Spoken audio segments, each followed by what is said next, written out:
नमस्कार, कैसे हैं आप लोग? मेरे ख्याल से अच्छे होंगे, अपनी पढ़ाई-लिखाई खूब अच्छे से कर रहे होंगे। आज की तारीख है 29 सितंबर, लेकिन सबसे पहले हम 28 सितंबर का करंट अफ़ेयर डिस्कस करेंगे और डिस्कस क्या करेंगे 28 सितंबर के करंट अफ़ेयर को हम रिवाइज़ करेंगे। इसका डिस्कशन हम पहले कर चुके हैं। इसको रिवाइज़ करने के बाद में 29 तारीख का करंट अफ़ेयर हम अच्छे से डिस्कस करेंगे, जिसका रिवीजन कल करेंगे। जो लोग पहले से इस सेशन से जुड़े हुए हैं, जो लोग रेगुलर देख रहे हैं, उनको ये बात पता है। जब आप रोज सेशन देखते हैं और रिवीजन भी बार-बार आपका होता रहता है, तो आप मान के चलिए कि आपके करंट के क्वेश्चन 100% सही होते हैं, जब आप एग्जामिनेशन हॉल में करते हैं, कोई कन्फ्यूजन नहीं रहता। और कहते भी हैं कि कोशिश करने वाले जितना छोड़ देते हैं, कोशिश ना करने वालों को बस उतना ही मिलता है।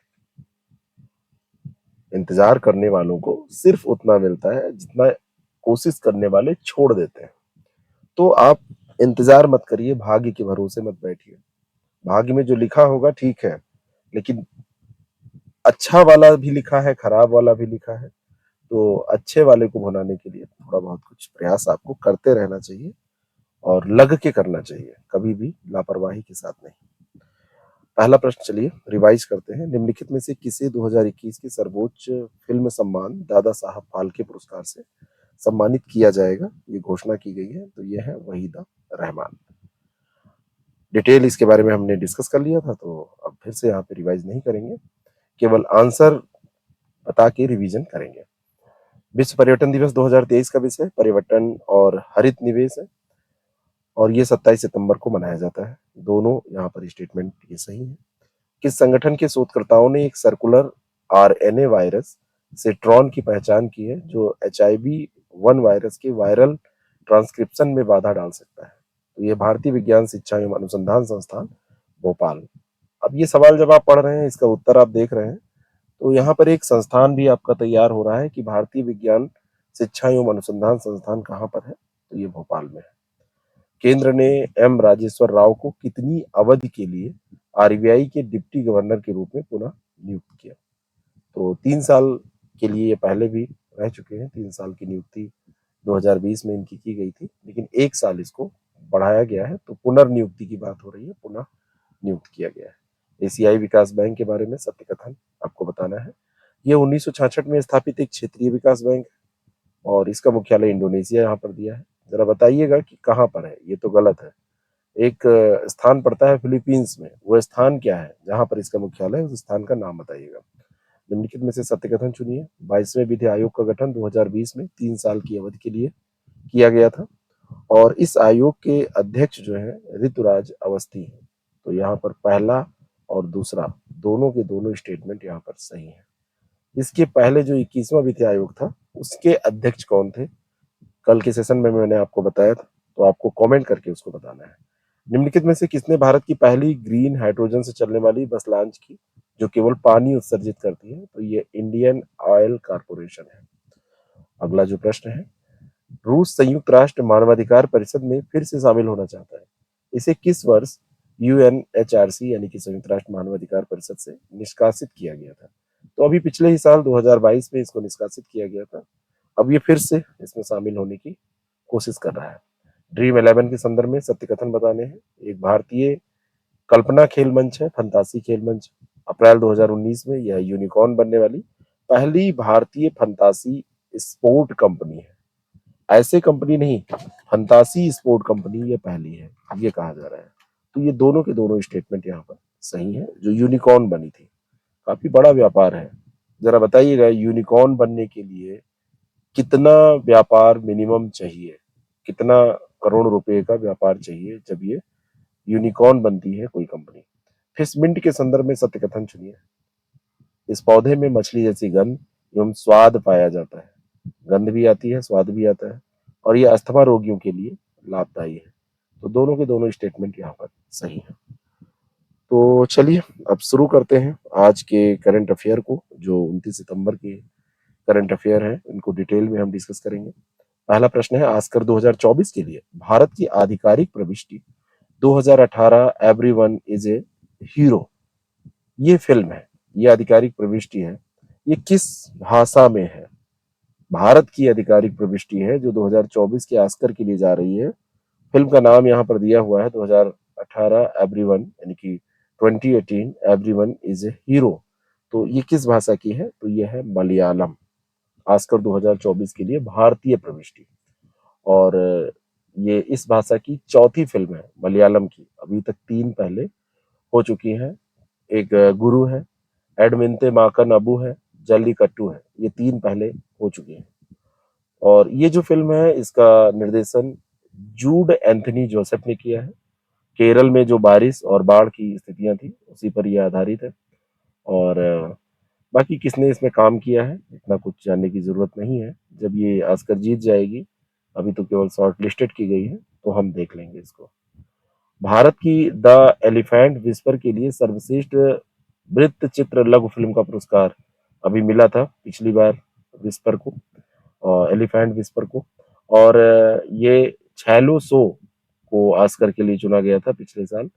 पैन नलिन के छैलो सो को चुना गया था और बाद में इसको नामांकित नहीं किया गया था। अब ये चर्चा में आया था, आपको पता है। निम्नलिखित में से सत्य कथन आपको बताना है। आईसीएमआर की एक स्टडी के मुताबिक भारतीय हर दिन 8 ग्राम नमक खा रहे हैं, जो मानक से 3% ज्यादा है। खाना चाहिए 5 ग्राम।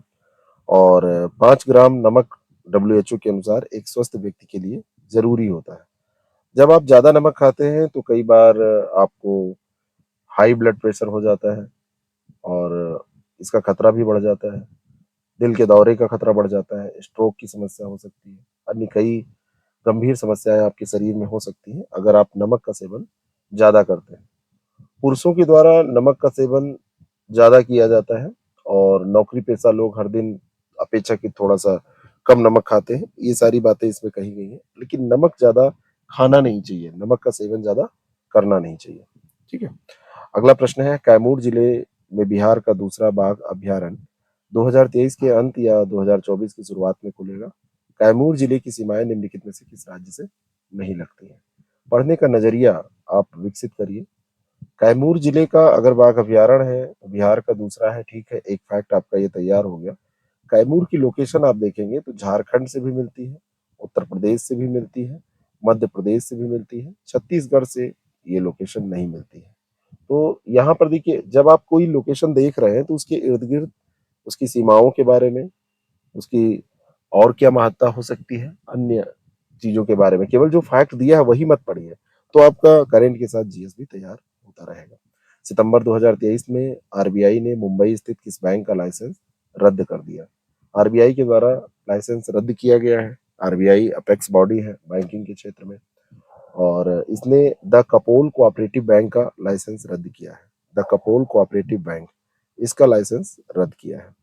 तो ये मुंबई का है और सितंबर में अभी हुआ है। महीने के हिसाब से इसलिए पढ़ना जरूरी हो सकता है, अगले महीने में किसी और बैंक पे कार्रवाई हो जाए, है ना। तो ये किया गया है रद्द।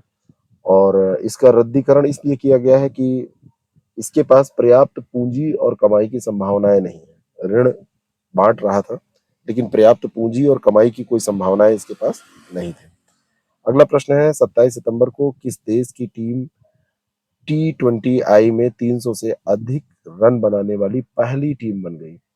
कभी कभी इतिहास ऐसे लोगों के द्वारा लिखे जाते हैं जिनसे आप उम्मीद नहीं करते। अब उसको आप किस्मत कहिए या आप ऐसा भी कह सकते हैं कि हाँ मेहनत किया हो गया, लेकिन कई बार ऐसी उम्मीद आपको होती नहीं है। 27 सितंबर को ऐसा ही एक रिकॉर्ड बना। नेपाल की जो T20 टीम है ना, उसने 314 रन बनाए। मंगोलिया के खिलाफ बनाए हैं, एशियाई खेलों में बनाए हैं, 314 रन बनाए और 300 से ज्यादा रन बनाने वाली ये पहली ऐसी टीम है। ठीक है, पहली ऐसी टीम है नेपाल। ठीक है। और यहाँ पर नेपाल के जो खिलाड़ी हैं उन्होंने 26 छक्के लगाए। किसी भी टीम के द्वारा T20I पारी में सबसे अधिक लगाए जाने वाले ये छक्के हैं। इसके पहले का रिकॉर्ड अफगानिस्तान के पास है, अब इसके पास नेपाल के पास ये पहुंच गया है, सबसे ज्यादा रन बनाने का भी, छक्के लगाने का भी। निम्नलिखित में से किसने 23 सितंबर 2023 को ग्रेटर नोएडा उत्तर प्रदेश में स्थित Buddh international circuit race track में आयोजित पहला भारतीय मोटो जीपी जीता। इतना भी प्रश्न बन सकता है कि पहला भारतीय मोटो जीपी किसने जीता, लेकिन ये प्रश्न बड़ा बढ़िया है। इससे 2-3 फैक्ट आपके रिवाइज हो जा रहे हैं। कहाँ पर हुआ?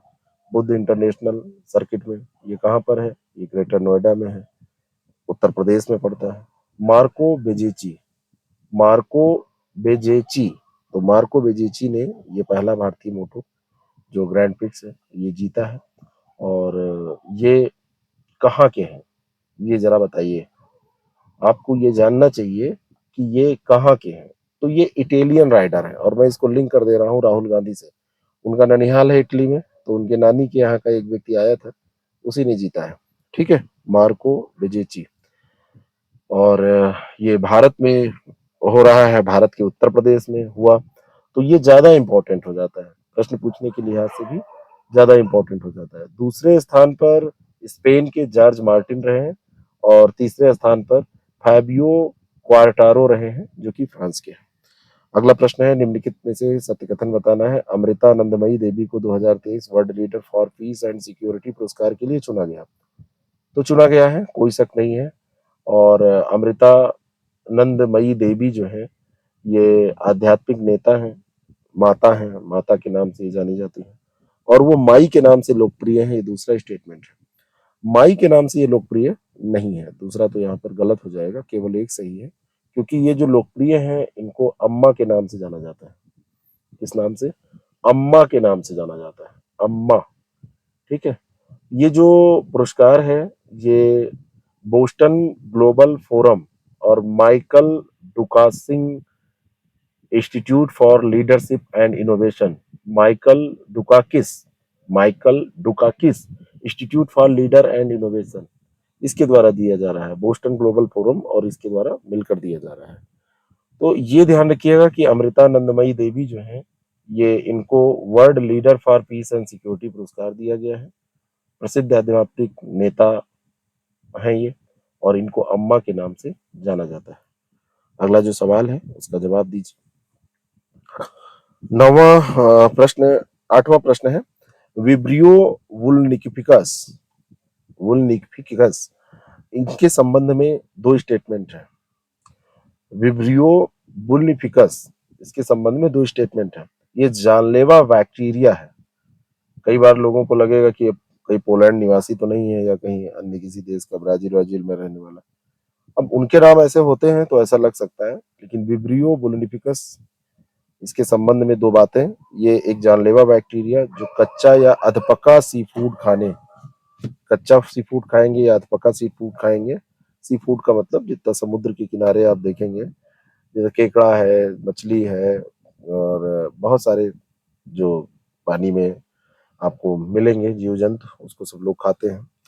तो ये एक जानलेवा बैक्टीरिया है जो अधपका या कच्चा सी फूड खाने में शरीर में प्रवेश कर जाता है और ये बैक्टीरिया सेप्सिस, शॉक, फफोले या छाले का ये कारण बन जाता है। तो दोनों के दोनों स्टेटमेंट यहाँ पर सही है। देखिए, लोग खाने को कुछ भी खा जाते हैं, कुछ भी खा जाते हैं। किसी को कुरकुड़ा वो केकड़े की टांगे बड़ी अच्छी लगती है, किसी को कुछ अच्छा लगता है। तो इंसान एक ऐसा, इस पूरे आप कह सकते हैं जितनी भी स्पीसीज है सब कुछ आप देख लेंगे, सारे जीव जंतुओं को देख लेंगे, तो ये ऐसा है जो सबको खा जाता है, कुछ भी इससे बचा नहीं है। सांप खाता है ये, बिच्छू खा जाता है ना, केचुआ खा जाता है, कुछ भी खा जाता है। बाकी तो जानवर जो बहुत सारे मांस के लिए जाने ही जाते हैं, तो ये खा लेगा, सबको खा लेगा। तो अगर ये कच्चा अधपका सी फूड खा रहा है तो बुखार आएगा, दस्त आएगा, ये सब इन्फेक्शन हो जाएगा, कई बार मृत्यु का कारण हो जाएगा, प्रतिरक्षा तंत्र कमजोर हो जाएगा। और जिनका प्रतिरोधक तंत्र पहले से कमजोर है तो उनको तो और सतर्क रहना चाहिए। विश्व राइनो दिवस कब मनाया जाता है? विश्व राइनो दिवस कब मनाया जाता है? तो ये मनाया जाता है 22 सितंबर को। कब मनाया जाता है? 22 सितंबर को। अच्छा, एक प्रश्न आपसे ये पूछा जा सकता है कि भारत में लगभग कितने डायनासोर, सॉरी, ये राइनो पाए जाते हैं? कितने गैंडे भारत में पाए जाते हैं? तो 3262। ये संख्या क्या है? 3262 ये संख्या है जो भारत में पाए जाने वाले गैंडों की संख्या है। और ये हर साल 22 सितंबर को इनका दिवस मनाया जाता है विश्व स्तर पे। कोई ये भारत की बात नहीं है। भारत में काले, सफेद, बड़े सींग वाले हर तरीके के गैंडे मिलते हैं। भारत और नेपाल की जो सीमाएं हैं, तराई बेल्ट है, वहां पर आपको गैंडे मिल जाएंगे।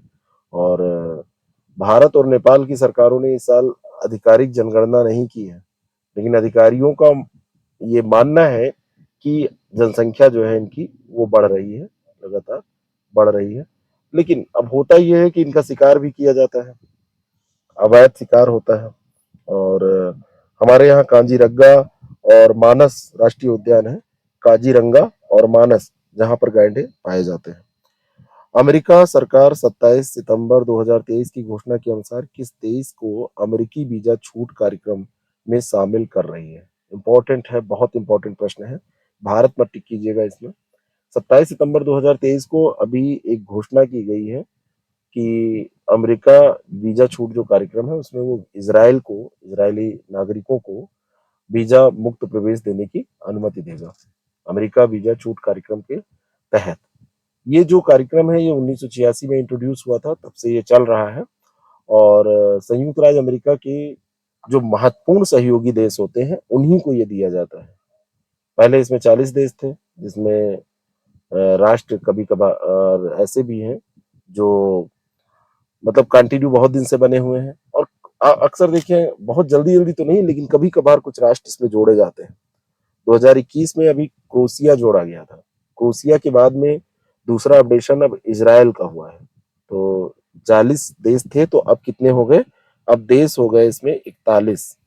कितने देश हो गए? अब इसमें देश हो गए 41। तो टोटल इसमें 41 देश हैं। और ये अभी जुड़ रहा है इजराइल। ठीक है। अब देखिए, ये सब कूटनीति होती है, दो देशों के बीच के संबंध होते हैं, बहुत कुछ सोच समझ के ये सब दिया जाता है। ऐसा नहीं है कि बस किसी को दे दिया प्रवेश, किसी से ऐसा समझौता कर लिया, ऐसे नहीं। आपको मैं बताना चाहता हूँ कि अगर आप आरओ की तैयारी कर रहे हैं तो अपनी तैयारी को मांझने के लिए, अपनी तैयारी को चेक करने के लिए, अपनी तैयारी को इस तरीके से करने के लिए कि सिलेबस का कोना कोना आपका रिवाइज हो जाए, कुछ भी छूटे ना, आप हर एक चीज पढ़ के जाए, अच्छा पेपर करके आए, प्रैक्टिस आपकी हो जाए, क्वेश्चन कैसे पूछे जाते हैं ये पता चल जाए। तो एक अभ्यास कार्यक्रम, एक टेस्ट सीरीज प्रोग्राम हमारा ये स्टार्ट होने जा रहा है 1/10/2023 से। शक्ति आरओ के नाम से ये प्रोग्राम है। अगर आप इसमें जुड़कर लाभ उठाना चाहते हैं तो नीचे स्क्रॉल हो रहे नंबर्स पे आप किसी एक नंबर पे व्हाट्सएप या कॉल कीजिए, आपको डिटेल मिल जाएगा। और इससे जुड़िए जरूर। अभी ऑफर में हम दे रहे हैं, हालांकि ऑफर अब होना नहीं चाहिए, लेकिन आप लोग जुड़ सके इसके लिए ये ऑफर है। तो आप इसका लाभ उठा सकते हैं, अपनी तैयारी को एक अंतिम टच दे सकते हैं, लास्ट टच इस तरीके से दे सकते हैं कि आपका सिलेबस भी पढ़ जाए और आप क्वेश्चन का दायरा, क्वेश्चन पूछने का तरीका, ये सारा कुछ समझ जाए। मिलते हैं किसी नए सेशन में। करंट अफेयर भी रोज डिस्कस करते हैं, तब तो मिलेंगे ही। और एक आप लोगों से सपोर्ट चाहिए हमको कि इस करंट अफेयर को ज्यादा से ज्यादा आप लोग शेयर करेंगे। इस करंट अफेयर को अगर आपको पसंद आता है तभी लाइक करेंगे, लाइक वैसे नहीं करेंगे। और पसंद आएगा तभी शेयर भी करेंगे, क्योंकि किसी को गंदा मटेरियल नहीं भेजना चाहिए। लेकिन अगर इस कार्यक्रम को आप चाहते हैं चलता रहे तो ये सपोर्ट आप जरूर करें। ये जरूरी है हमारी टीम के प्रोत्साहन के लिए। टॉनिक या ताकत जैसे जरूरी होती है शरीर को चलाने के लिए, ठीक वैसा ही। Thank you so much.